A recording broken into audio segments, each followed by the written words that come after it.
Tyson, are we ready? Yes. Okay. Good afternoon. Welcome to your state elections.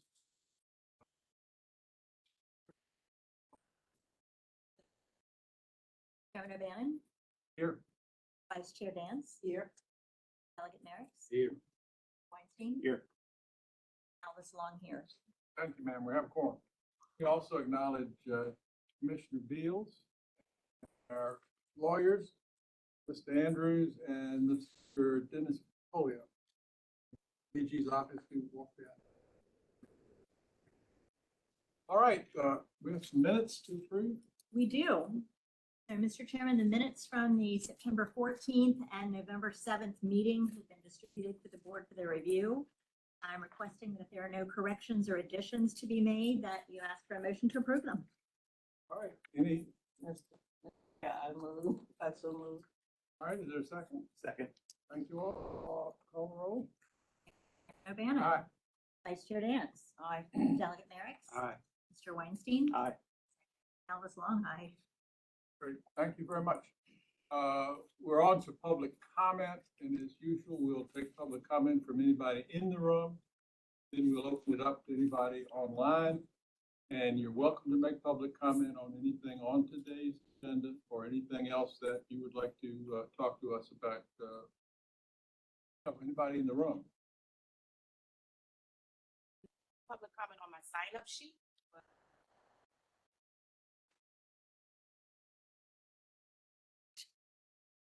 All right, we can go ahead to online, folks.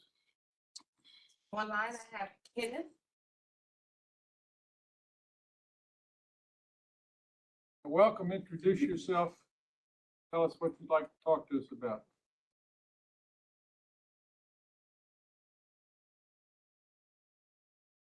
Mr. Kenneth.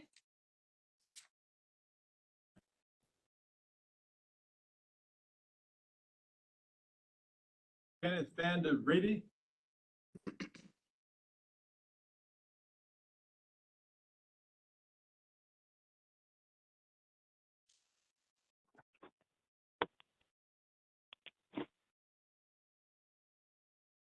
Mr. Kenneth Van de Vrede. If I'm saying it wrong, I apologize.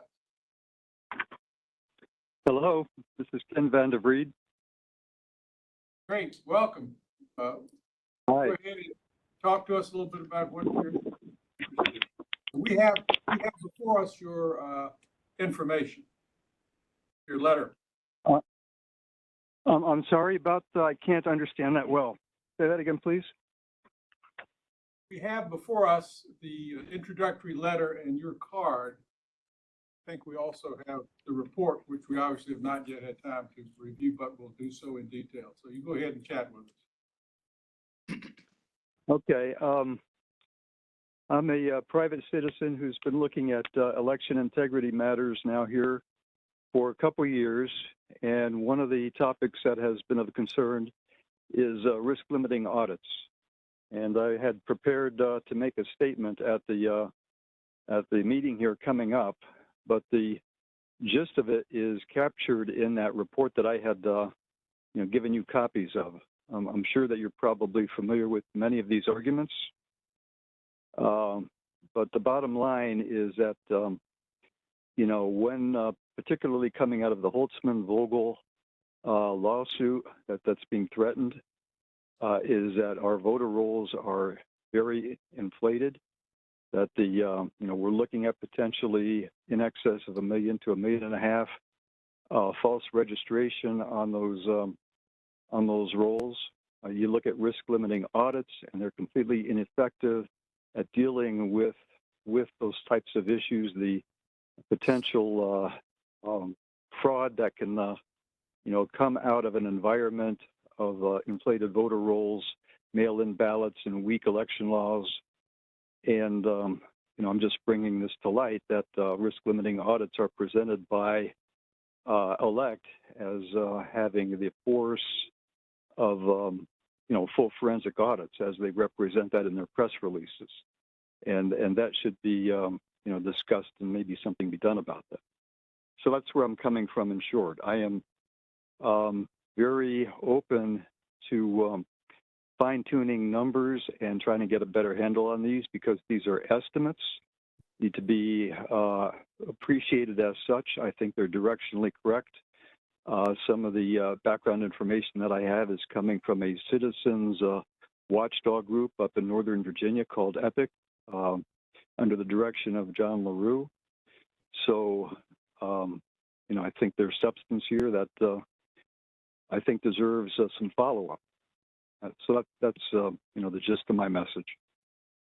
Thank you very much for your comments, and we'll certainly review these materials. Other public comment?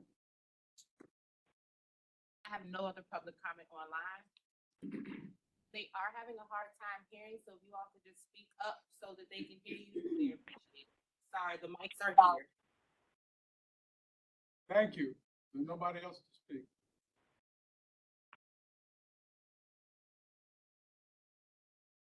No public, All no right. more public. Very good. Commissioner Beals. Thank you, Anna.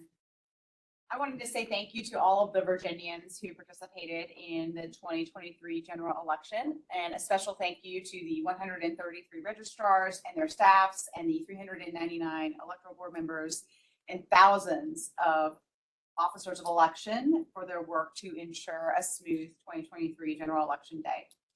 While some of you may think that their work ended on election night, let me assure you that it did not. The day immediately following the election is when the canvass begins, and electoral boards go back through all of the results for their locality to double check them and ensure that they were entered correctly. Additionally, many localities received provisional ballots at presidential election levels this year. There were nearly 23,000 provisional ballots statewide, which have to be researched and considered one by one by our local election officials. Over 16,000 of these provisionals were the result of same-day registration. And many of our offices worked through the weekend and did not finish work on these ballots until yesterday. So I would like to extend a very special thank you to our election officials who now completely exhausted are going to look to whether or not they may face a recount of one of their races or be chosen for a risk limiting audit, while also preparing for the presidential primary, which starts early voting on January 19th. So I truly appreciate their dedication to ensuring accurate, fair, open, and secure elections in the Commonwealth. As I said, local electoral boards have submitted their results to elect, and this board will meet on December 4th to certify those results. But before certification, the board's going to choose a House or Senate district to undergo a risk limiting audit. Additionally, we have 3 localities who have submitted a request for a risk limiting audit of a race that's wholly contained within their jurisdiction. That's Arlington, Loudoun, and Orange counties, and we'll get to that on our agenda today.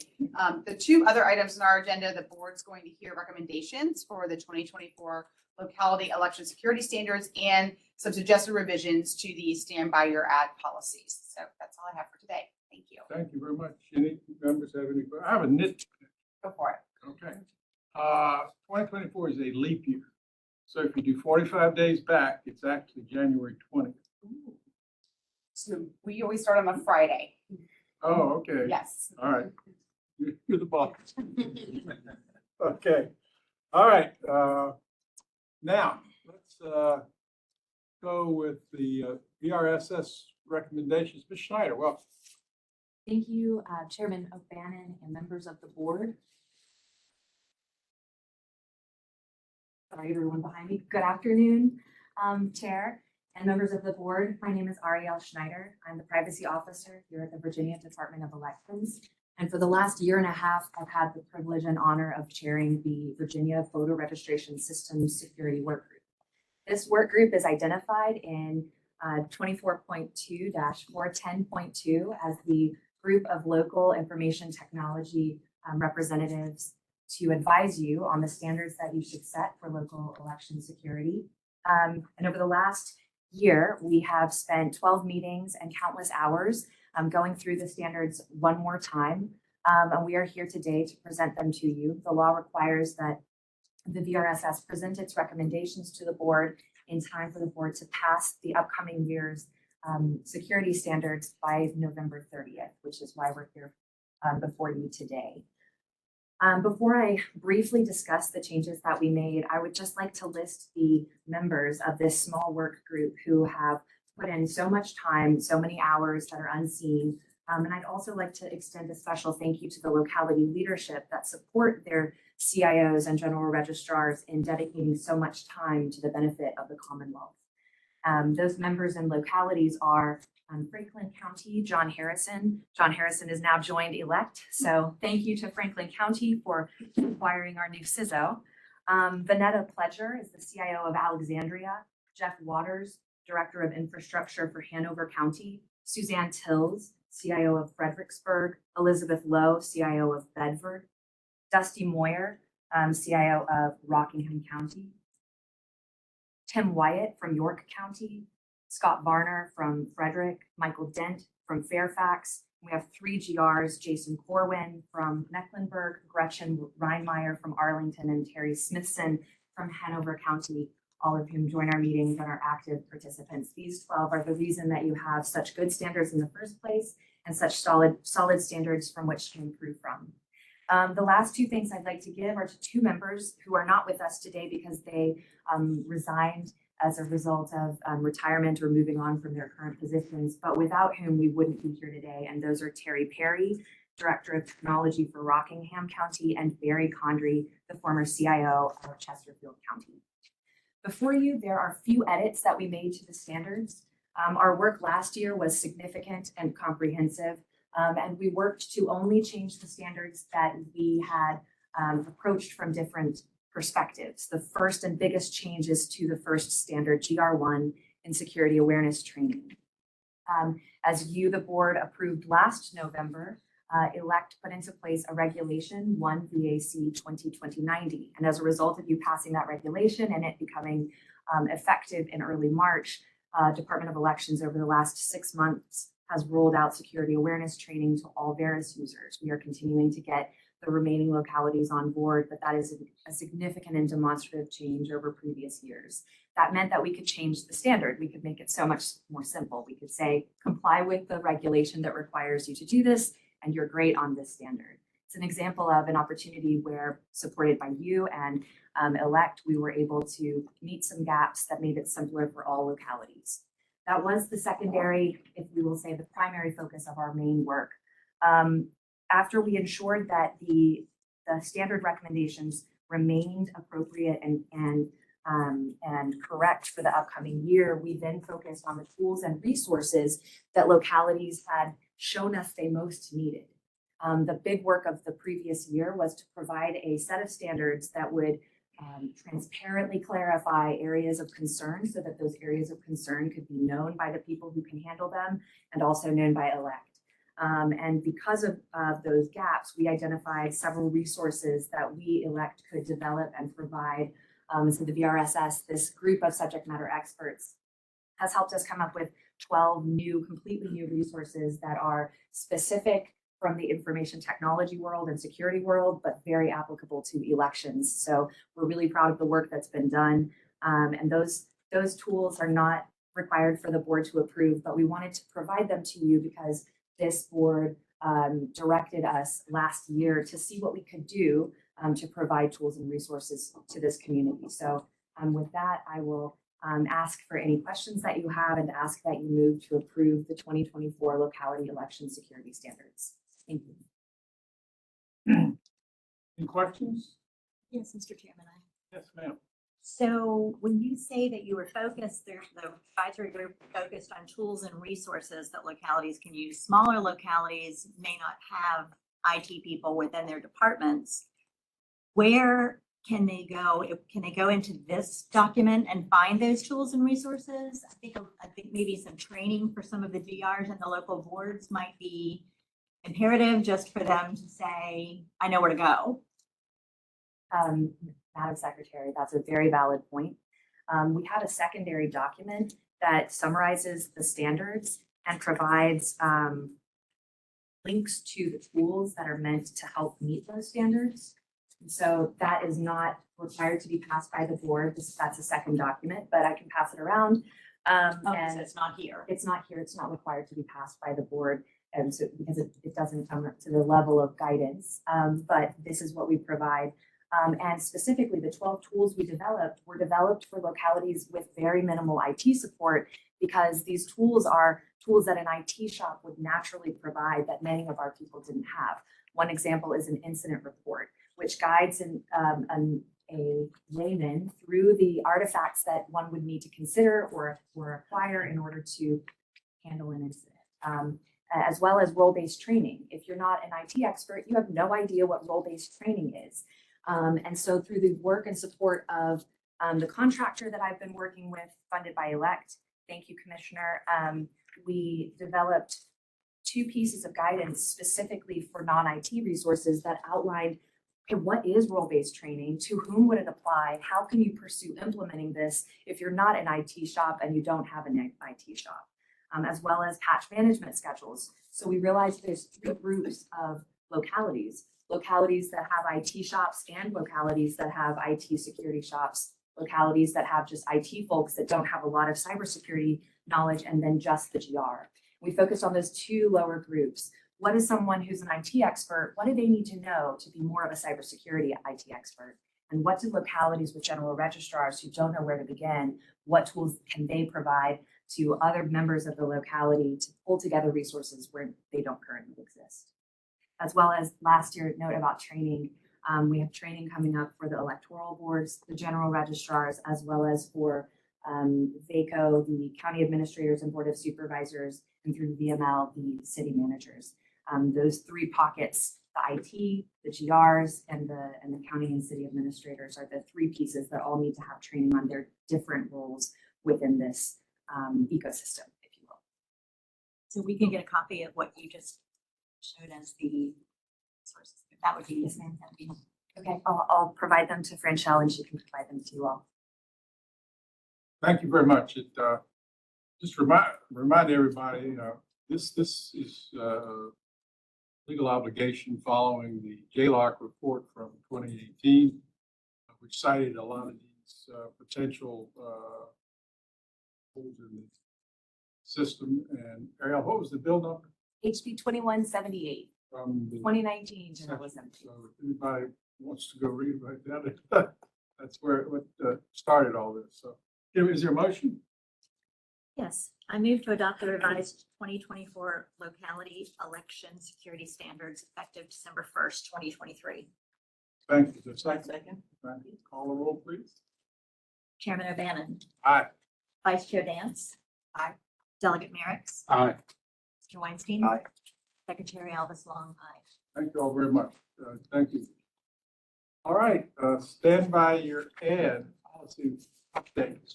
Well, that's Mr. Kioski, Mr. I'm gonna change your name to Kioski one way or Thank you, Tammy. Mr. Kioski. Thank you, Mr. Speak up Chair. and, Oh, you're right, you're by the mic. All right, good, okay. members of the board, you have included in your packet a memo regarding the stand by your ad complaint and hearing process.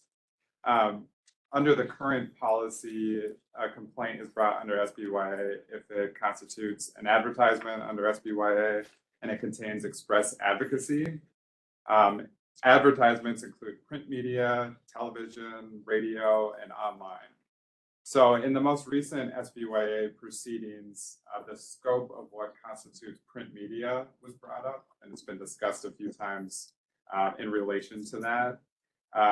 The definition of print media under the code specifically enumerates things like billboards, flyers, bumper stickers. So it gives a list of what is covered under it.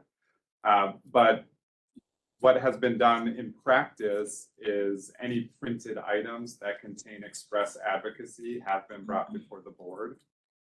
And that includes things like t-shirts, ball caps, things like that, that are not specifically enumerated in that definition. So the board previously indicated that you wanted us to look at kind of the scope of the policy and ensure that it is consistent with code. There were a couple of other issues that were noticed with the policy as well. In the previous SBOA proceedings, there was a request for a subpoena. And so in looking at the subpoena process in the policy, there's not really enough time allotted for it. So there's kind of a due process issue related to that. There are some other aspects to the procedural aspects that probably could be revised as well to make them more consistent with other department agency hearing policies. So we're kind of in the process of reviewing that as well. One other item that was brought up is the issue of hearing dates. Right now, the policy says that the hearing dates have to be in January and August, but that's not prescribed by code. So we think that it would be helpful to, while ensuring that they still are held twice per year and there's a complaint window for each, the year is broken up into 2 windows, that there is more flexibility so that they don't have to be confined to those 2 months. So considering all of that, we have included some suggested language in the memo for a motion that would direct us to kind of go forward with this interpretation of and policy in bringing complaints and to revise the policy accordingly. With that, our resident SBOA expert has probably some information to share just about how policy change like this would impact the complaints that are brought before you. Thanks, Steve. Not Kioski. Yes, this particular period, we still have 15 days left, but we're at 258 complaints. So that would be 258 hearings, but I have boiled it down to 107 enumerated or committees that would be brought in. So we're down to 107. If you pass this today, we could bring it down probably under 50. So, you have any questions? So the right posture, I understand.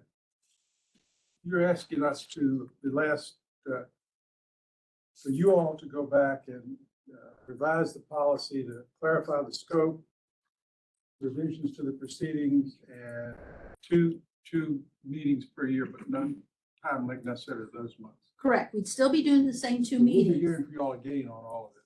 Oh, yeah. Yeah, there will be a policy will be revised and presented at the next meeting. Yeah, instead of us being anchored to January and August, this way we can shift to February, because like this time I have literally too many to get to us in January. There's no way to get to these people that quickly. Any questions? No, I just want to thank you for looking into this. I think hopefully this will provide guidance to candidates, committees, and also for us that will be helpful. Just to put a finer point on what the chair said, so it sounds like if we approve giving you direction to develop guidance, we consider that in December, and then we could be having the hearing in January or some other month as determined by the policy. Yeah, and that is helpful. Part of the reason for doing this now is so that Tammy and her This staff, period right now. they have direction in preparing for the next one. Okay, sounds good. Well, thank you for doing Any other questions? I think most of us heard vocally from a set of folks after we tackled teacups and t-shirts and hats. And my old campaign manager called me to remind me there were a bunch of unused Urbana for House shirts in my closet that didn't have anything on. So I would ask for a motion if there are no more questions. Mr. Chairman, Yeah.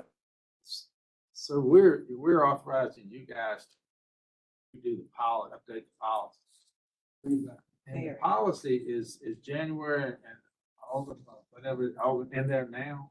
It specifically says So January.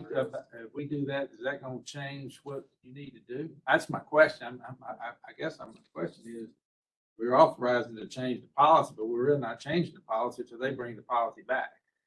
It's more of the board directing us to, one, take the sort of Not more, just the dates. yeah. Right, yeah, I know, but will that help you coming up? Yes, greatly.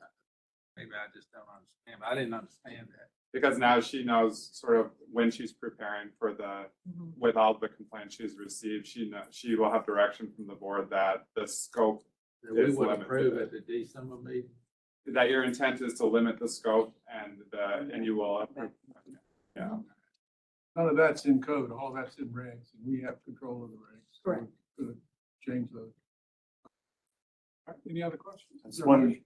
technical question. I don't know if I should be asking this, but, so right now, the current policy is it just takes one person to file a complaint for it to get to you and get to us. Is that correct? Yes. Is that mandated by code or by the policy? They file it happens, I'm not sure how that.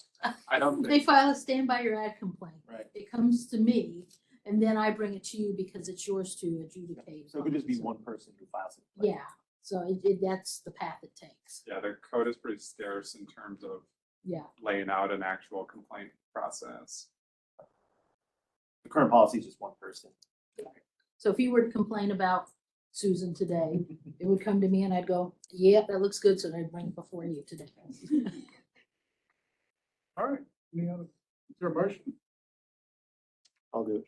Mr. Chair, I move that the State Board of Elections directs the Department of Elections staff to prepare a revised stand by your ad policy that clarifies the scope of stand by your ad to the types of advertisements expressly enumerated in the provisions of Chapter 9.5 of Title 24.2, makes necessary revisions to ensure due process in stand by your ad proceedings, and requires stand by your ad hearings be conducted twice per year.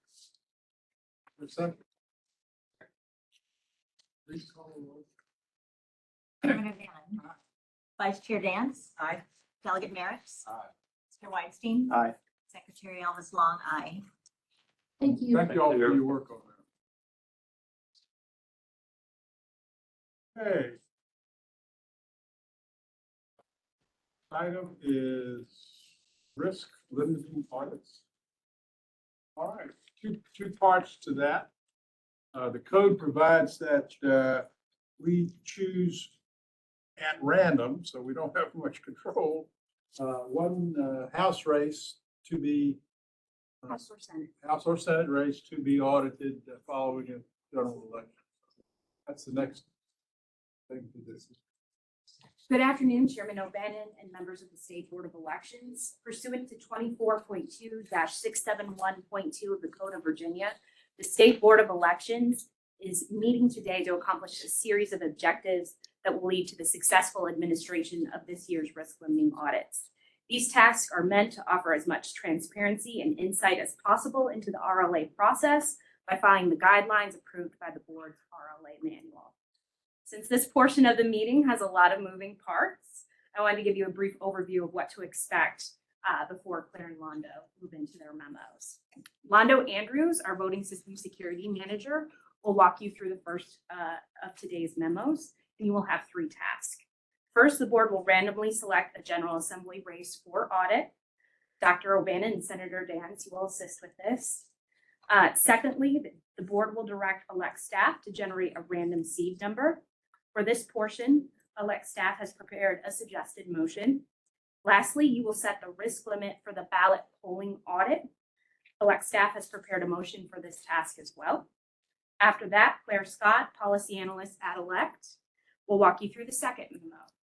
This will include approving local audits and extending local certification deadlines, generating another random seed number, and setting the risk limit for local RLAs. For all 3 of these activities, elect staff has prepared suggested motion. So without further ado, I'm going to turn it over to Londo, who will walk you through the first memo. Good afternoon, Chair, Vice Chair. Selecting a random General Assembly district race.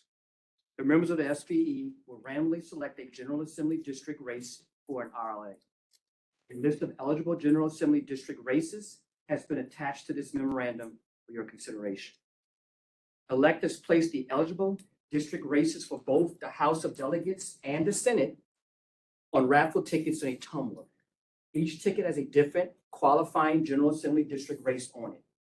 The chair of the SPE will turn the tumbler, mixing the General Assembly district races, and the vice chair of the SPE will then select a single raffle ticket out of the tumbler and then state that ticket number. Elect staff recommends selecting the random General Assembly district race in accordance with the instructions provided in the memorandum. We can get you, Chair and Vice Chair, to come forward.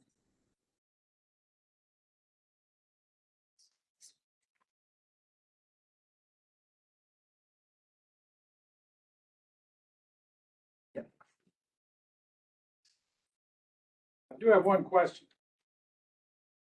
We own this, or did we borrow this from the lottery? We own this one. Yeah.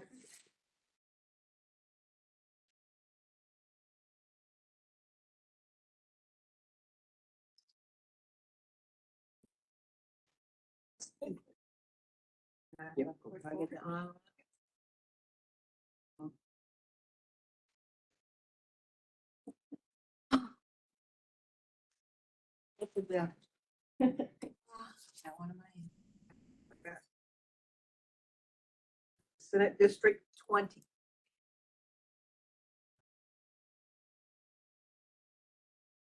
Thank you very much. Okay.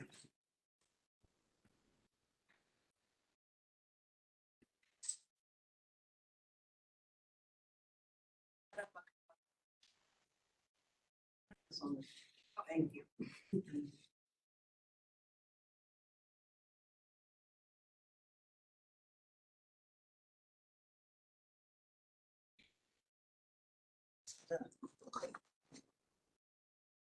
Make sure. Now that we have selected the random General Assembly district race for the RLA, you need to create the random seed number.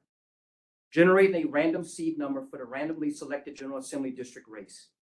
The RLA software uses a 20-digit random seed number to generate a random sequence of ballots to be selected for retrieval. This seed number is created by rolling a 10-sided die 20 times and recording the number. The 20-digit number generated by this activity will be inputted into the RLA software by the RLA administrator and used for the races previously just selected. Once this number is inputted, the auditing software will randomly select and generate a list of ballots to be retrieved based on the sample size. If there aren't any questions, elect staff recommends having staff members roll a 10-sided die 20 times to generate the random seed number. A suggested motion has been presented to you in your memo.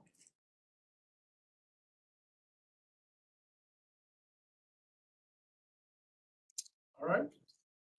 Mr. Chair, I move that the State Board of Elections elect staff to generate the random seed number for the randomly selected General Assembly district race. Thank you. Second? Second. Chairman O'Bannon. Aye. Vice Chair Dance. Aye. Delegate Merrick. Aye. Mr. Weinstein. Aye. Secretary Alice Long. Aye.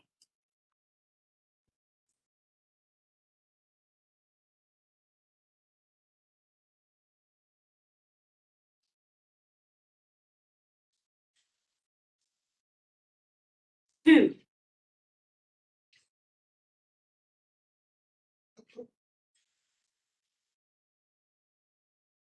Nine.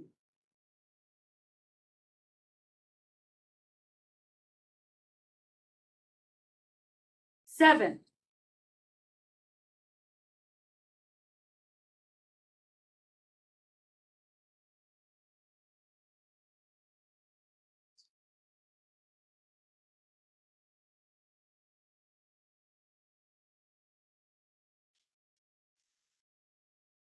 Zero.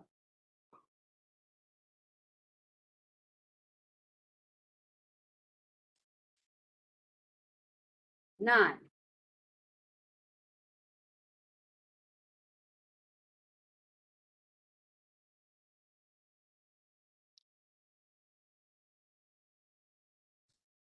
Five.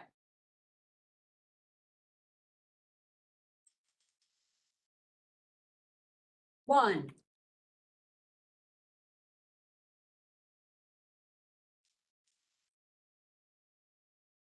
Four.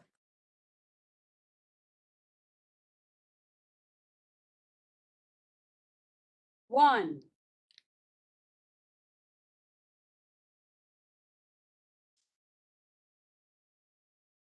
Seven.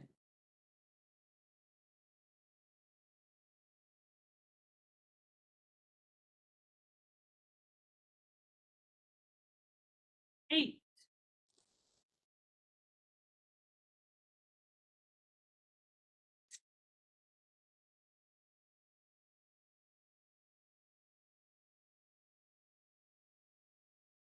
Three.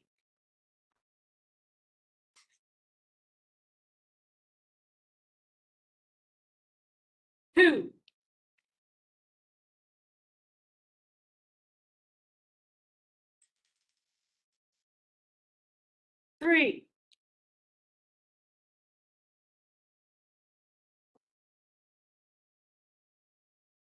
8,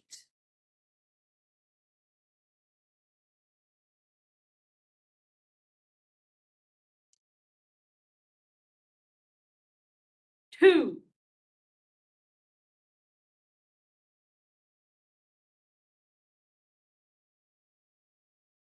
9,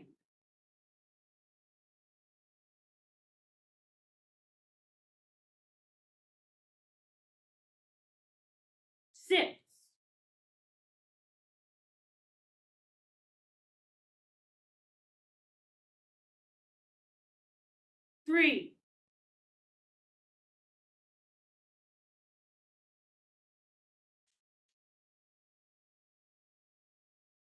3, 2,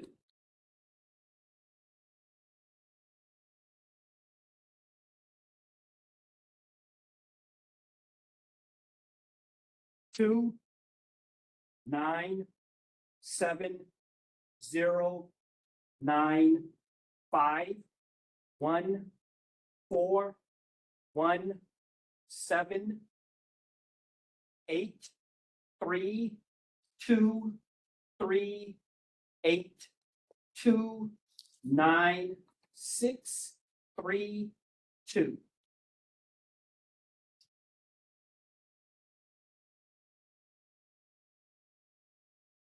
Members of the board, setting the risk limit for the RLA. Pursuant to 24-2-671.2, the State Board of Elections will set the risk limit for the RLA. A risk limit is the maximum chance that the RLA will fail to correct incorrectly reported outcomes. For example, a 10% risk limit means that there is a 90% chance that the RLA will correct an incorrect outcome.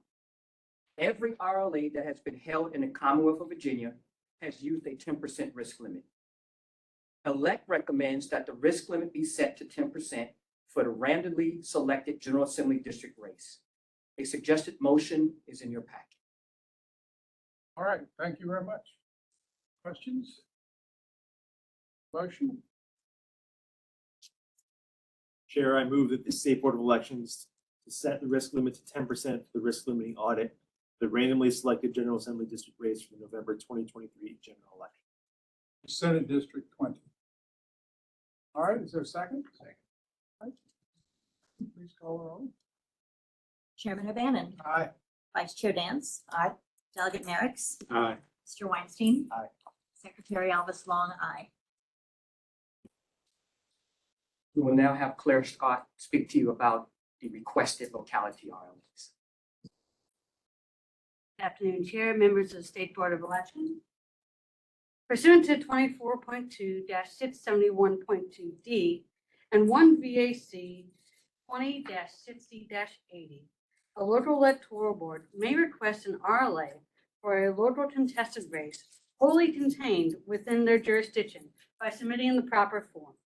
The SBE must grant the request if all the requirements and conditions outlined in the regulation are met. The approved RLAs will be performed by the local electoral boards and general registrars under the supervision of ELECT. In your packet, you will find a list of forms that have been submitted that meet the requirements under 1 VAC 20-60-80. Those are Arlington County, Senate District 40, margin of 62%. Loudoun County, House of Delegates, District 27, a margin of 16%. Orange County, Sheriff race, a margin of 35%. And at this time, I would like to note that Orange County originally had put November the 17th as their date for their RLA. They have since requested that date be changed to November the 29th. Further, pursuant to those same statutes and regulations, the SBE may grant an extension not to exceed 2 weeks of the local electoral board certification deadline. This allows the local electoral boards time to prepare for and execute their RLA, in addition to submitting their abstracts for certification by the SBE. Thus, ELECT staff recommends approving the submitted forms and granting a 2-week extension for the presented races. A motion is suggested in your papers. So just so we all understand, the code says we must approve these if the paperwork is in order. Correct. And I've looked at all three of them and they're all signed by all of the members of the EB and they've all done, with the orange thing, they all asked for an extension and they're all asking for batch comparison. Correct, sir. Yes, sir. So that's kind of where we are. All right, is there a motion? Mr. Chairman, pursuant to section 24.2-671.2D and 1 VAC 20-60-80, I move that the State Board of Elections approve the submitted SBE 24.2-671.2D forms and grant a 2-week extension of the local electoral board certification deadline under section 24.2-671. Thank you, sir. Is there a second? Thank you. Discussion, call a roll, please. Chairman O'Bannon. Aye. Vice Chair Dance. Aye. Delegate Merrick's. Aye. Mr. Weinstein. Aye. Secretary Elvis Long, aye. All right, We will now move on to generating a random seed number for those approved races. I won't reiterate what Mr. Andrews said, but essentially we will be once again rolling 10-sided die 20 times to generate a random seed number to be put into Arlo to allow for a random selection of batches of ballots. At this time, Alleged staff recommends once again that the staff roll these dice for you to generate that random seed number, and a motion is prepared in your memo. all right. Never thought I'd hear a motion in a meeting to roll the dice. But here we are, sir. That's where we are. The motion? Mr. Chairman, I move that the State Board of Elections direct elect staff to generate the random seed number needed to conduct the risk limit audits for the approved races. I second. All right. Any discussion? Call roll, please. Chairman O'Bannon. Aye. Vice Chair Dance. Aye. Delegate Merrick's. Aye. Mr. Weinstein. Aye. Secretary Elvis Long, aye. All right. Thank you.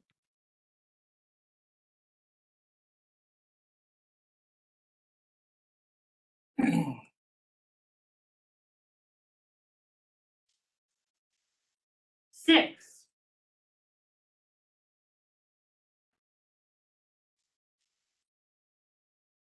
Four.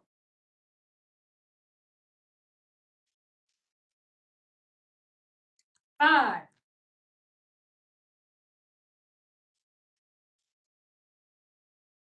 Five.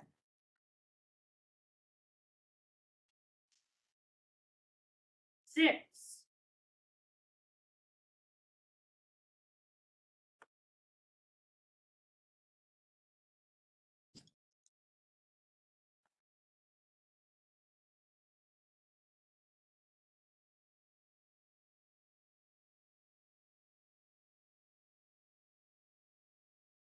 Six.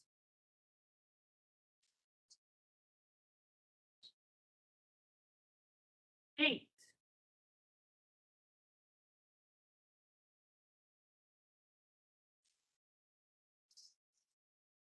Seven.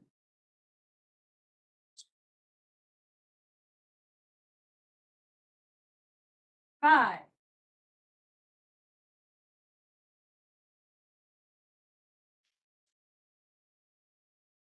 Five.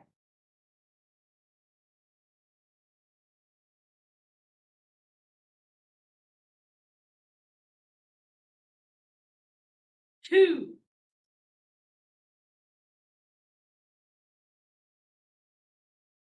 Seven.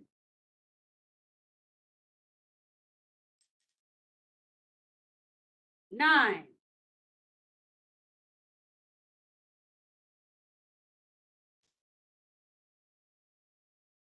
9.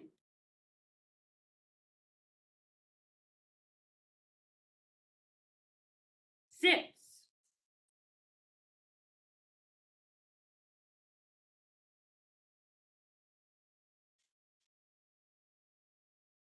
8.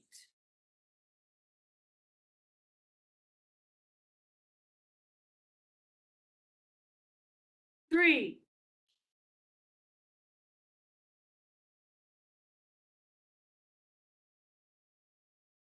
4.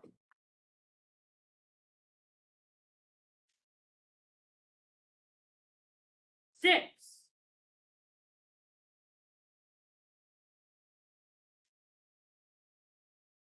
2,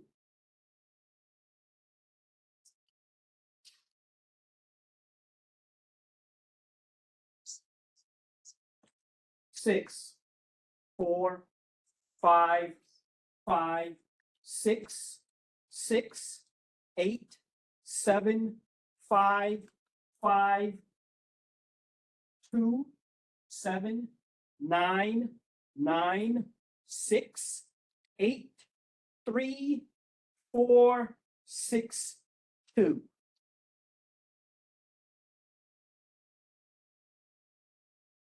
Now, pursuant to 24.2-71.2F, the SBE will set the risk limit.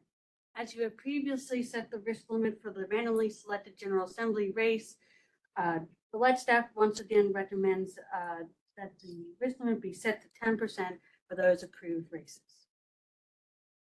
Any discussion? Motion? Chairman, I move the State Board of Elections to set the risk limit to 10% for the risk limiting audits to be performed under section 24.2-71. I second. All right, any discussion? Please call the roll. Chairman O'Bannon. Aye. Vice Chair Dance. Delegate Merrick's. Aye. Mr. Weinstein. Aye. Secretary Elvis Long, aye. In conclusion, pursuant to 24.2-671.2G, let will set the date for the RLA. The RLA randomly selected for the General Assembly race, Senate 20, will begin on Monday, November the 27th at 9 a.m. The RLAs approved by the SBE will begin for Loudoun County on Monday, November the 20th, Arlington on Tuesday, November the 28th, and Orange on Wednesday, November the 29th. Elect will be in contact with those participating localities, and we hope for the best. All right, any members have any questions or comments? Commissioner? I guess we should officially thank, well, everybody that participated in November the 7th. And I also want to thank those lucky registrars and localities that will also participate in this process. So let us officially thank them for that. You can't argue with the dice. All right. I think that concludes our agenda. We do have provisions for a closed session. And I'd like to entertain a motion. Chairman, so it's Virginia Code Section 2.2-3711A7. Move that the board go into closed session for the purpose of discussing pending and threatened litigation. In accordance with Section 2.2-3712F, Susan Beals, Commissioner of Elections, Travis Andrews, and Dennis Polio of the Office of the Attorney General will attend the closed session because they're present for reasonably aid the board in its consideration of the section. There's a second. I second. Call the roll. Chairman O'Bannon. Aye. Vice Chair Dance. Aye. Delegate Merrick's. Aye. Mr. Weinstein. Aye. Secretary Elvis Long, aye. So let me just, before things break up and people scatter, our next meeting is Monday. It's the 4th. December the 4th at 1 o'clock, and that will be here. All righty. Well, thank you all very much for attending, and we will have a closed session and be done with our work. Weinstein. I move to reconvene the meeting in open session and take a roll call vote certifying that to the best of each member's knowledge, only such public business matters lawfully exempted from open meeting requirements under this chapter, and only such public business matters as were identified in the motion by which the closed meeting was convened or heard or discussed by the State Board of Elections. Second, is there a second? Second. Please call the roll. Chairman O'Bannon. Aye. Vice Chair Dance. Aye. Delegate Merrick's. Aye. Mr. Weinstein. Aye. Secretary Elvis Long, aye. Any other business? Anybody have anything? I want to thank each of you all for what you were doing on November the 7th. It's a long day, but it went smoothly, and I am incredibly proud of Susan and all the people who worked in elections in Virginia because I didn't like the outcomes. But I have to say that I think we had very good, safe elections this year. And we'll probably have a bunch of repeats. Anyway, your motion to adjourn? Mr. Chair, I move to adjourn the meeting. Chairman O'Bannon. Aye. Vice Chair Vance. Delegate Merritt. Aye. Mr. Weinstein. Aye. Ms. Long, aye. Thank you all very much. See you on December 4th. Rain, oh, geez.